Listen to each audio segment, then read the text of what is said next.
एक व्यक्ति आया गुरुदेव के पास, बहुत अच्छा प्रसंग है, सुना करके अपनी बात को विराम देने की कोशिश करूंगा। कि एक व्यक्ति गुरुदेव के पास आया और गुरुदेव से अपनी पीड़ा कहता है।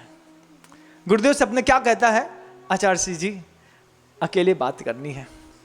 उस देखा गुरुदेव ने साफ सुथरा कपड़ा पहना है, अच्छा चमचमाता व्यक्तित्व है, खूब अच्छे धनाढ्य लोग दिख रहे थे। बैठ गए गुरुदेव, सोचे कि कुछ तीर्थ क्षेत्रों में विकास करना होगा इसलिए आए हैं, कुछ दान देना होगा, तो गुरुदेव बैठ जाते हैं किसी की दान की अनुमोदना के लिए। किसी बड़े आदमी को देख करके गुरुदेव कभी नहीं बैठते, लेकिन एक अच्छे दानी को गुरुदेव हमेशा समय देते हैं, क्योंकि उनका इंटेंशन रहता है कि इसके दान से किसी न किसी तीर्थ क्षेत्र का विकास जरूर हो जाएगा। बड़े आदमी की कोई कीमत नहीं है चाची की नज़रों में, धनाढ्य बहुत बड़े हैं, दानी आदमी को गुरुदेव ने पर्याप्त समय दिया है।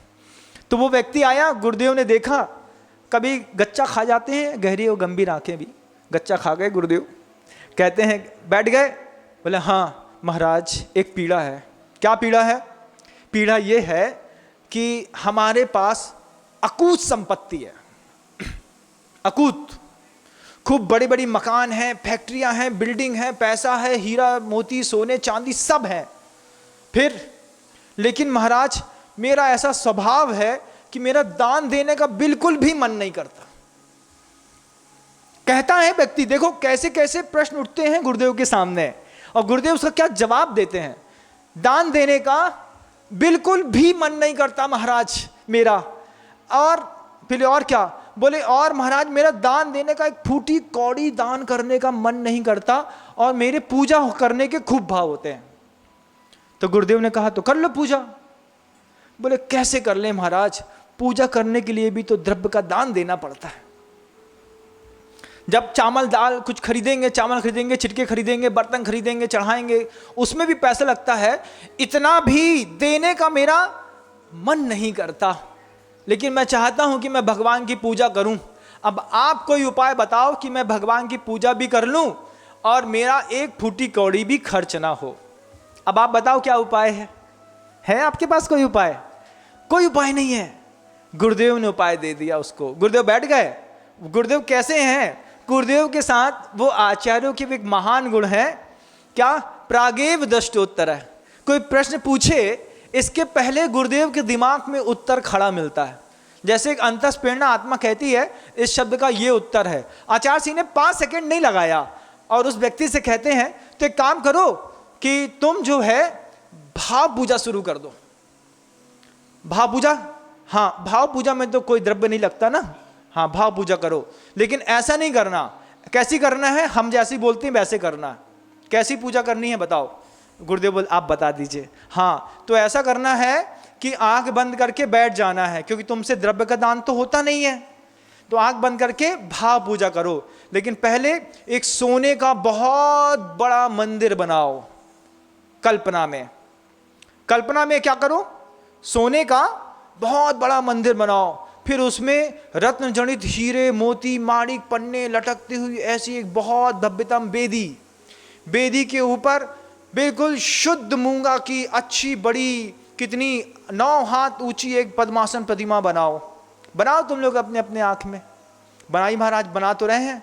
हाँ, बना ली, बना लो। अब उसके सामने चांदी की एक बहुत बड़ी टेबल लगा लो, उस टेबल के ऊपर मूंगा की एक परत बिछा दो, क्योंकि तुमको पूजा करनी है और कल्पना ही में करनी है, तो अच्छी करो और अच्छी कल्पना करो कि हमने चांदी की बिल्कुल चमचमाती टेबल रखी, उसके ऊपर मूंगे की परत रखी, उसके ऊपर सोने के बड़े बड़े थाल रख लिए महाराज। उसके सामने ठोना रख लो बहुत बड़ा विस्तृत, जिसको इंद्र जो है ऐसा पकड़ा हो, उसके ऊपर थाल बनी हो, उसके ऊपर मोटी मोटी लौंगों से, सोने की लौंगों से ऐसे भगवान की पूजा करो। फिर बोले फिर क्या? बोले जितना धर्म ध्यान करना है कल्पना में करो बस। और कैसा करें महाराज? बोले बस ये कल्पना में ऐसी पूजा करो तुम भगवान की। फिर बोले सिर्फ देव की पूजा से कुछ नहीं होता, मुनि महाराज को आहार दान भी दो। महाराज द्रव्य लगती है। नहीं, कल्पना में दो, गुरुदेव कहते हैं। हाँ, कल्पना में आहार दान। फिर महाराज का परगाहन करो, अपने घर में चौका लगाओ, बिल्कुल व्यवस्थित करो, चांदी के पूरे चमचमाते बर्तन हो, अच्छे पात्र हो, जो पात्र में महाराज हाथ धोते हैं वो भी शुद्ध चांदी का हो। कल्पना करो, कल्पना करने में क्या जाता है, करो खरी कल्पना महाराज। फिर अपने हाथ से भोजन बनाओ और फिर अच्छे से बना करके खीर बनाओ, अच्छी और जो भी चीजें हैं वो बनाओ और फिर मुनि महाराज को खिलाओ। तुम ऐसा भी करोगे तो तुमको मोक्ष मिल जाएगा परंपरा से, गुरुदेव ने कहा। बोलते महाराज हो जाएगा? हाँ हो जाएगा, चलो कल्पना करो। वो कल्पना करने लगा। उसने कल्पना 15 दिन तक अपनी कल्पना को आकार दिया। 15 दिन तक कल्पना को आकार दे करके 16वें दिन गुरुदेव के पास आया और गुरुदेव से रोते हुए कहता है, महाराज मैं बहुत अभागा हूँ। क्यों अभागे हूँ? बोले मैंने सोने का आपने जैसा कहा था वैसा मंदिर बनाया, वैसी प्रतिमा स्थापित करी, वैसी टेबल लगाई स्वप्न में मैंने उसमें मूंगा का रखा, पूजन करी, बड़ी बड़ी लोगों से मैंने भगवान की स्थापना करी, सब कुछ किया। मैंने पूरा चौका लगाया, साधु को परगाहन किया, आहार दान दिया। महाराज 3 दिन से खीर बना रहा हूँ सपने में। कहाँ पे? सपने में। और मेरा ऐसा पाप कर्म का उदय है कि उस खीर में जब भी मैं थोड़ी सी खांड डालता हूं तो मैं आधी चम्मच खांड उसमें भी बचा लेता हूं। मुझे उस दोष से मुक्त करिए। क्या?